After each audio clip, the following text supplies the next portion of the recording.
Buenos días para todos, ¿me escuchan bien? Sí, señora. Buenos días.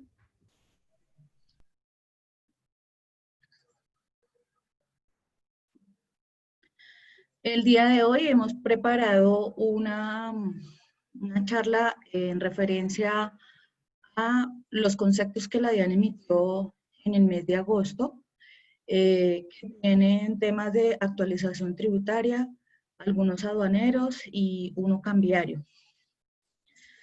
En algunos les voy a hacer como un énfasis puntual para quienes de pronto no conocen los temas y recordemos un poco como la normatividad.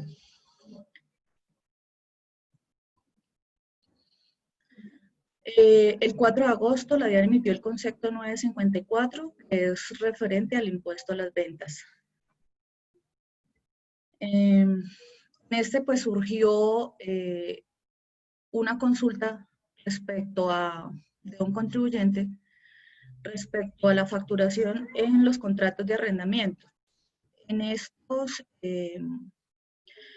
fue precisamente enfocado a que si cuando se emitió la factura de un arrendamiento con IVA y luego que sucedió todo el tema de la pandemia, el contribuyente remitía a que si ellos podían anular esas facturas porque la persona que estaba como arrendataria no tenía las capacidades de pago, entonces, y que si posterior a eso podían hacer una nota de anulación de la factura como para no pagar el IVA, porque pues ellos sí tenían que asumir el IVA, pero el arrendatario no estaba pagando las facturas dentro de los tiempos. Entonces, de acuerdo a esto, pues la DIAN se pronunció y como primera medida dijo que la obligación de facturar en medio de los estados de emergencia pues era una obligación porque había un hecho generador que estaba contemplado en el artículo 420 del Estatuto Tributario y adicionalmente pues se debía facturar el IVA, reconocer este impuesto porque ya estaba sucediendo el hecho económico. La interpretación respecto a la factura anulada, pues la DIAN enunció que no procedía porque no era posible que se fuera a anular una factura solamente porque el arrendatario no pudiese pagar esa factura dentro de los tiempos previstos.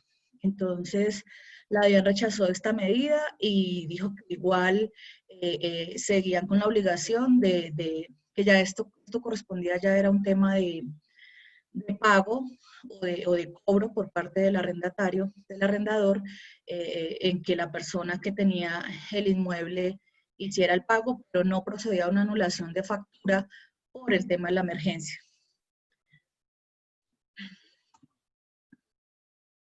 El 4 de agosto, la DIAN emitió el concepto 960, es en referencia al decreto legislativo 688-2020. De pronto, algunos tienen conocimiento de que el decreto 688 contempló unos beneficios en temas de facilidades de pago y en una tasa transitoria de los intereses moratorios. En esto, la disposición normativa condicionó la procedencia de las facilidades de pago abreviadas entre el 1 de abril y el 1 de julio del año 2020 y que presentaran mora en los pagos. En esto, como primera medida, está contemplado en el artículo 1 de este decreto la modificación de la tasa transitoria de interés moratorio, que era una reducción del 50% para todas las obligaciones que estuviesen contempladas entre el 22 de mayo, que se firmó el decreto, hasta el 30 de noviembre del 2020. Entonces, todas las obligaciones que viniesen en mora o surgen derivadas en este tiempo transitorio que está establecido en el decreto, se pueden acoger a una reducción de intereses moratorios del 50%. Quiere decir que inicialmente pues, se maneja la tasa ordinaria mensual que tiene la DIAN, pero con este decreto lo que se hace es utilizar la tasa de consumo de crédito que establece la Superintendencia Financiera. Y adicionalmente, pues en este mismo artículo se menciona también un beneficio para las compañías que han sido afectadas por el COVID, que también tienen una reducción de un 50% más en tasas de interés moratorio. Esto quiere decir que, por ejemplo, las compañías que son como hoteles, restaurantes, los gremios que han sido más afectados con el tema del COVID, pueden acogerse a una reducción más del 50% en tema de interés moratorio. Esto está contemplado en el inciso 2 de este artículo. Para quienes puedan tener este tipo de compañías y que tengan estas situaciones, puedan como ver la opción de acogerse a estos beneficios. En el punto 2, la DIAN estableció facilidades de pago abreviadas, implementación de facilidades de pago para el cumplimiento de las obligaciones formales.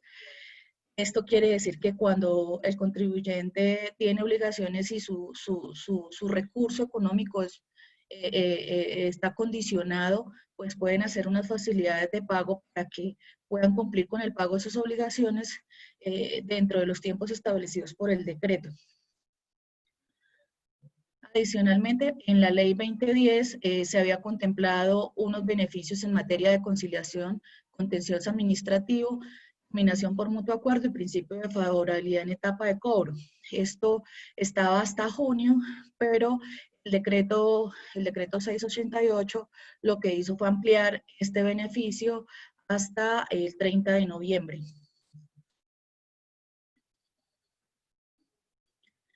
El 4 de agosto, la DIAN emitió el concepto 961, que es lo que tiene que ver con beneficiarios efectivos.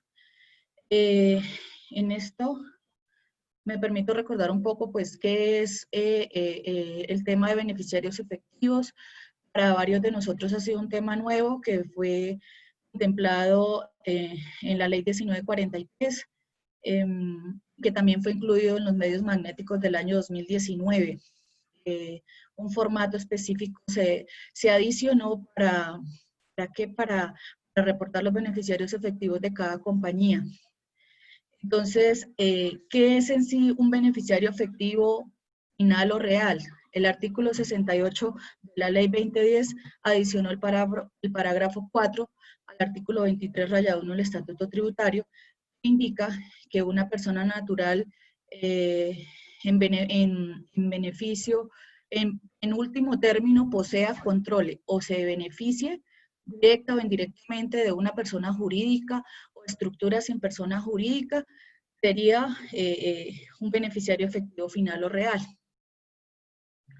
En estos tenemos tres categorías. La primera categoría es una persona natural, directa o indirectamente, posea el 5% más del capital de los derechos del voto de una persona jurídica o estructura sin persona jurídica.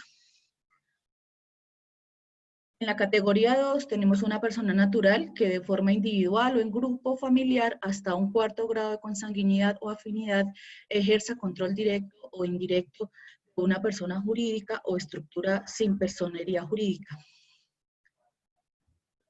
En la categoría 3 tenemos una persona natural que se beneficie en 5% o más de los rendimientos, utilidades o activos de una persona jurídica o estructura sin personería jurídica. ¿Quién controla actualmente el tema de los beneficiarios efectivos? Tenemos los bancos colombianos en temas de intermediación cambiaria.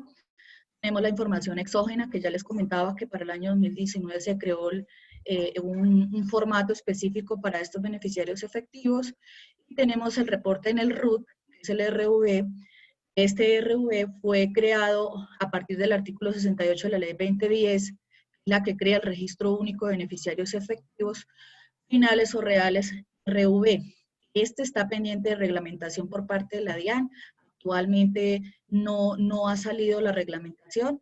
Debemos pues esperar a ver cómo se va a manejar este tema del RUC para este tipo de beneficiarios efectivos.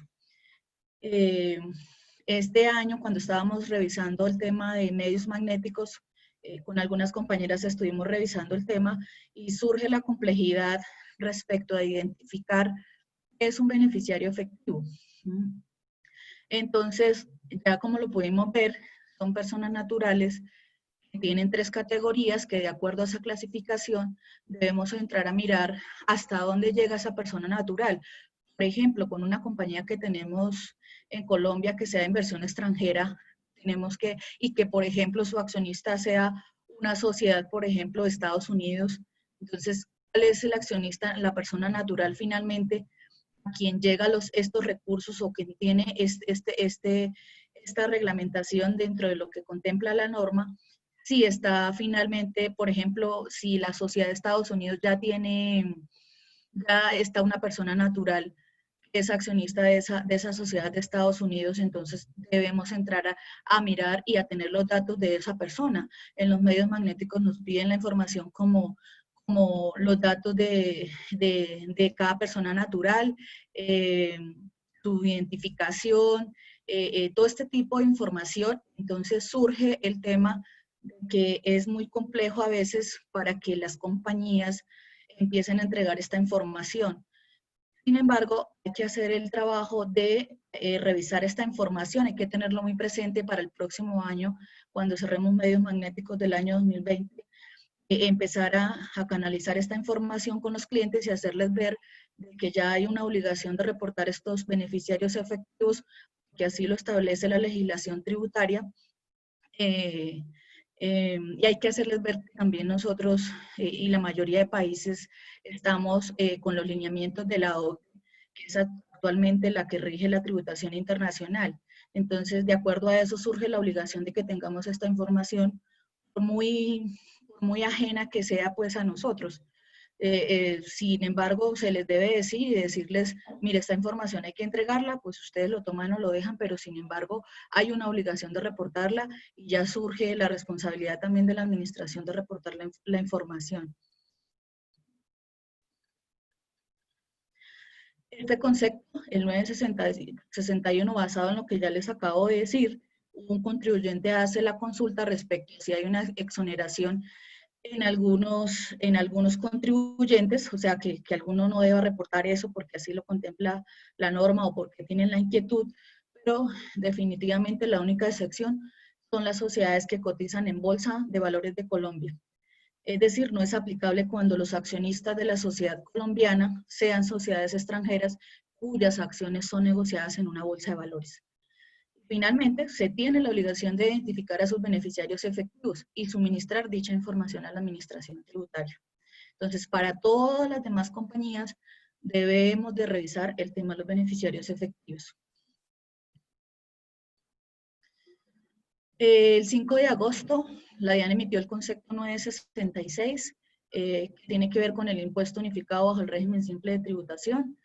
El peticionario consulta si los contribuyentes del régimen simple de tributación están sometidos a la retención en la fuente a título de renta por los ingresos recibidos a través de tarjetas de crédito o débito, que trata el artículo 1.3.2.1.8 del decreto 1625/2016. Adicionalmente, el peticionario pregunta respecto al procedimiento para que no se practique la retención en la fuente. En este caso es importante saber pues y recordar qué es el régimen simple de tributación. De pronto algunas personas lo tienen claro, otras no. En este aspecto es un tributo que se declara anualmente y se paga con anticipos bimestrales a través de los sistemas electrónicos de la DIAN. Pueden acceder de forma voluntaria, tanto personas naturales como personas jurídicas que cumplan con los ciertos requisitos según la norma. Esto reduce las cargas formales y sustanciales de los contribuyentes, simplifica y facilita el cumplimiento de la obligación tributaria e impulsa la formalización. ¿Quiénes pueden optar por el régimen simple?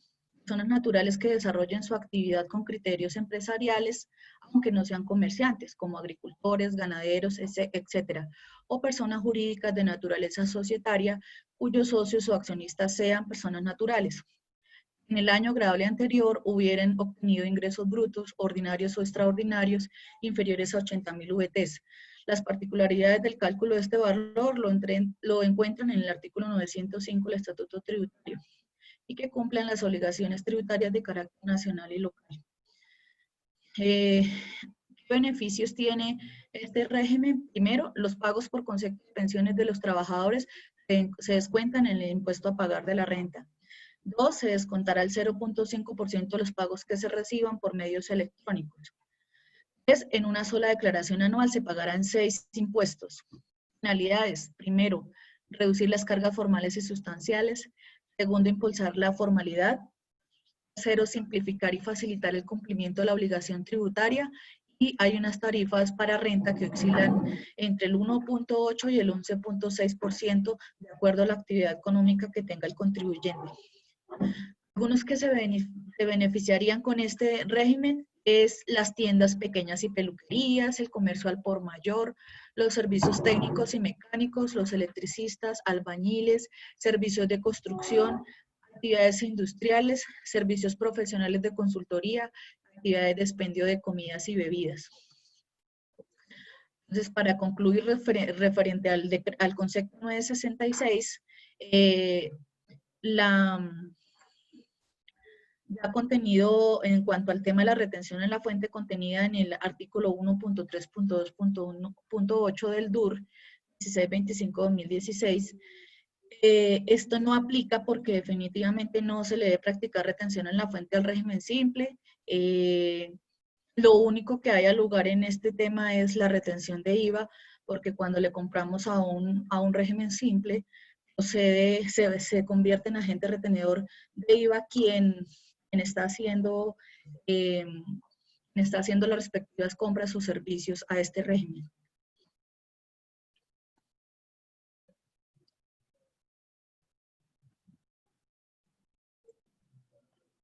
El 6 de agosto de 2020, la DIAN generó el concepto 971, derivado de una inquietud respecto a la sanción de declaración andina de valor. En este aspecto es importante que conozcamos pues cuál es la declaración andina de valor. Me imagino que algunos tienen conocimiento, otros no. Entonces, ¿qué es una declaración andina de valor? Es un documento soporte de la declaración en aduana de las mercancías importadas. Debe contener la información referida a los elementos de hecho y circunstancias relativos a la transacción comercial de las mercancías importadas que han determinado el valor en aduana declarado. Entonces, esta está contemplada con el número 560 y aquí se detalla un tipo de información como el FOC, las cantidades, los aranceles, todo este tipo de información complementaria al formulario 500 debe ser registrada en esta declaración. Respecto a la sanción de esta declaración, está contemplada en el artículo 638 del decreto 1165-2019. El decreto 1165-2019 es el que regula todo el tema aduanero. En el artículo 347, numeral 1 de este decreto, dice que si la declaración se diligencia de forma correcta cuando tiene una inconsistencia y dentro de los 5 días siguientes la práctica de la diligencia de inspección se cancela la sanción de que trata el numeral del artículo 638 del decreto 1165-2019, no procedería a lo que está contemplado en el artículo 347. Entonces, esto en cuanto al tema de la sanción de la declaración andina de valor. El 12 de agosto de 2020, el concepto 974, la DIAN lo expidió respecto al procedimiento, sobre un procedimiento aduanero. En este tema, pues la consulta era enfocada a si debe entenderse notificado por conducta concluyente sin conocer el contenido del acto administrativo en el que se encuentran las causales de aprehensión para ejercer sus derechos de contradicción y defensa.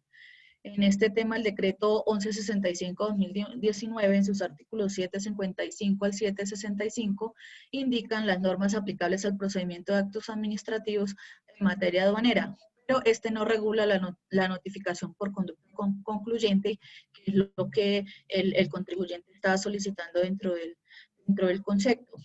Entonces, sí lo ratifica en lo que tiene que ver con el artículo 72 del CEPACA, que es el Código de Procedimiento Administrativo y de lo Contencioso Administrativo, que es Ley 1437 de 2011. Incluye la notificación por conducta concluyente, que se entiende surtida cuando la parte interesada revele que conoce el acto consienta la decisión o interponga los recursos legales. El 13 de agosto de 2020, la DIAN emitió el concepto 984 respecto a un tema cambiario. La pregunta va enfocada a si un importador de bienes que es no residente en Colombia, para este caso, un ejemplo, una persona eslovena que exporta a Colombia una moto, ¿cómo debería realizar el pago? Si lo podía hacer a través de una cuenta de compensación. Acá tenemos un esquema operativo de la orden de pago que funciona en estas modalidades.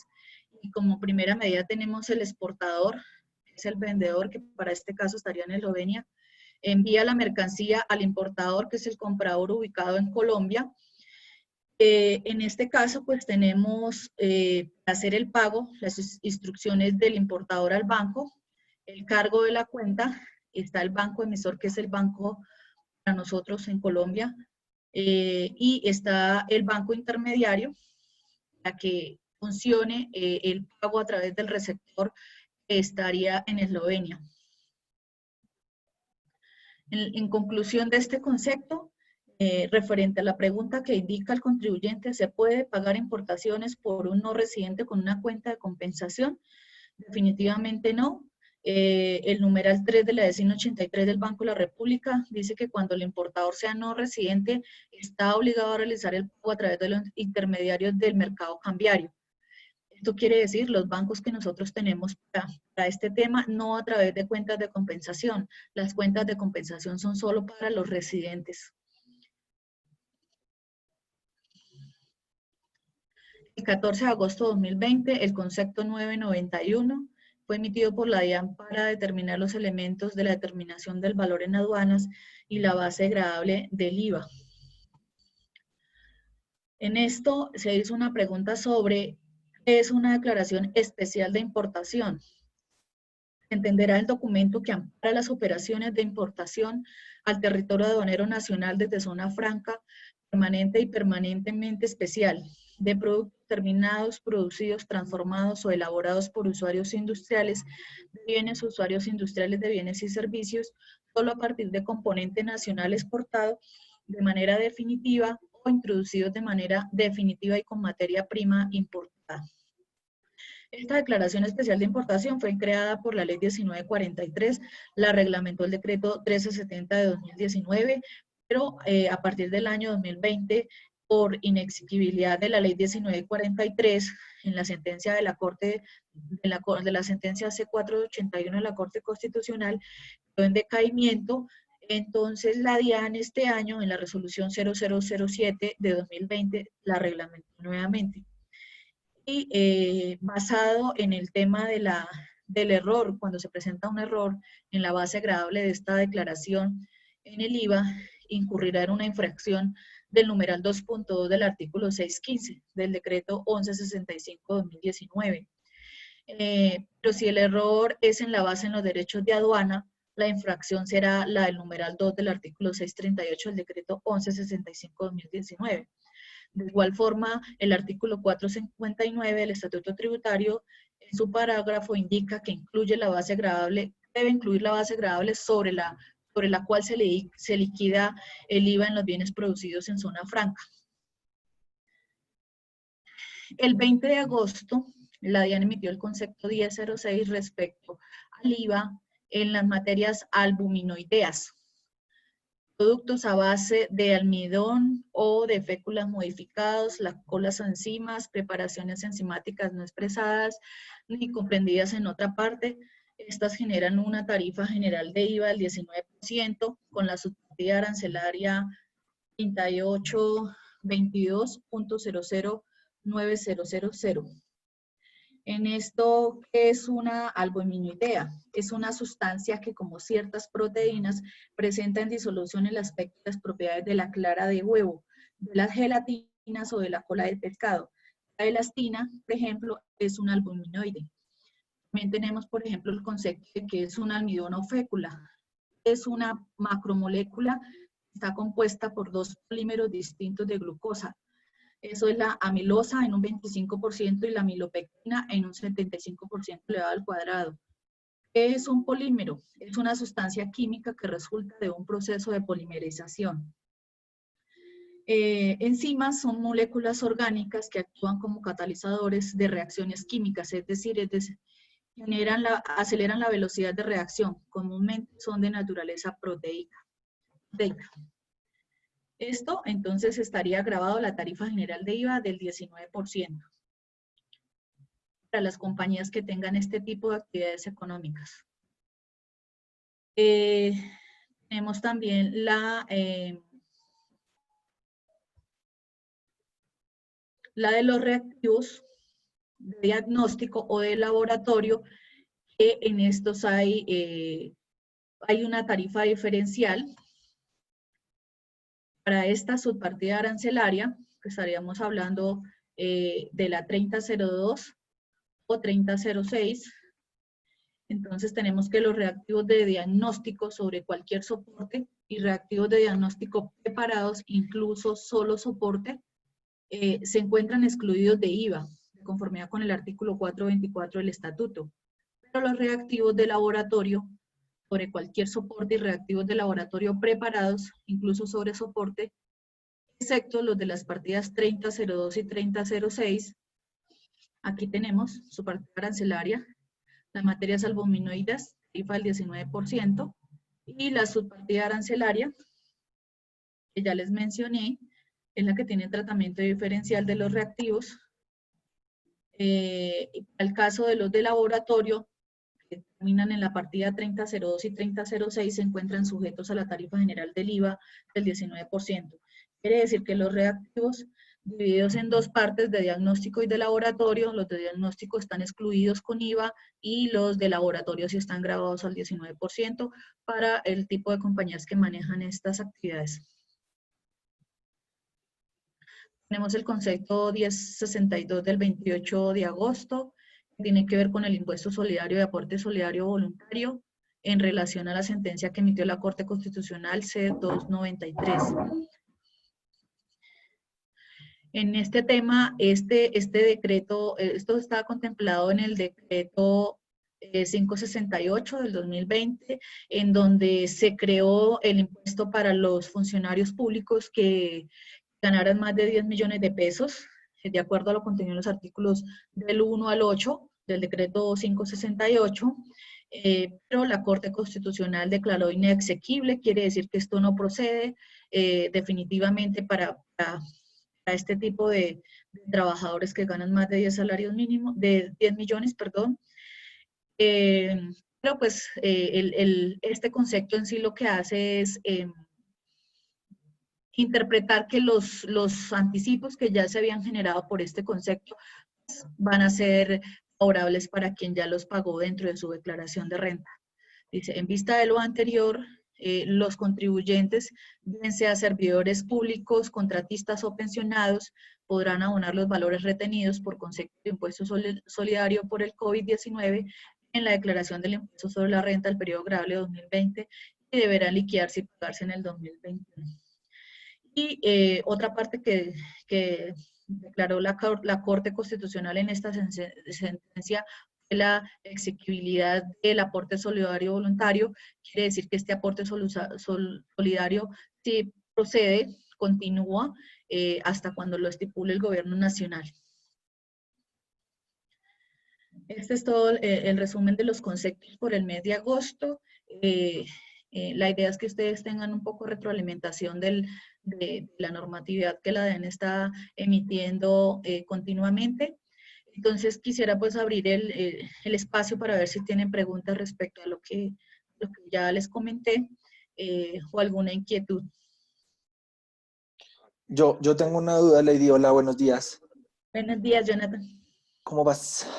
Bien. Bueno, mi duda es respecto a las cuentas de compensación. Tuviste un concepto en donde decía que los no residentes no tenían derecho a utilizar las cuentas de compensación. Sin embargo, no sé si solamente aplicará para esta materia de esa importación como tal, porque digamos que para pagar deudas o hacer algún otro movimiento cambiario, el requisito que se pide, entre comillas, para el no residente y el residente es que ambos tengan cuentas de compensación para poder operar en materia cambiaria. Entonces, no sé si hablabas como en ese caso puntual de la importación o en importaciones en general, porque de lo que yo estoy hablando es más como temas de inversión. Ok, pues el concepto está basado específicamente a este modelo de importación, ¿sí? Eh, Habría que mirar puntualmente si está ampliado respecto a lo que tú hablas, ¿sí? Porque es un concepto aclaratorio de ahora del mes de agosto muy reciente, respecto precisamente al tema cambiario, y donde indica precisamente que las cuentas de compensación son solo para los residentes. Ok, listo, muchas gracias. Bueno, ¿alguna otra pregunta?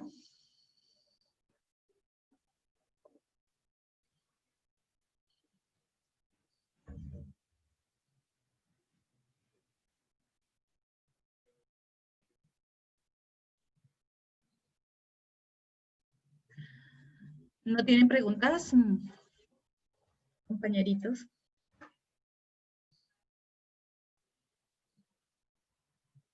No, yo no. No, muchas gracias. No, gracias, Lady. Bueno, pues este es el espacio que queríamos brindarle a ustedes. Si hay alguna otra inquietud de pronto que haya surgido, que ahorita no la tengan presente, pero que le genere dudas después de que se cierre esta charla, pues la pueden igual escalar conmigo o con Jason. Con mucho gusto, pues estamos prestos a colaborarles. Gracias. Que estén muy bien. Muy buen día para todos. Muchas gracias. Muy buen día. Oh, gracias a ti, buen día. Gracias, buen día. Gracias, buen Gracias. día. Chao.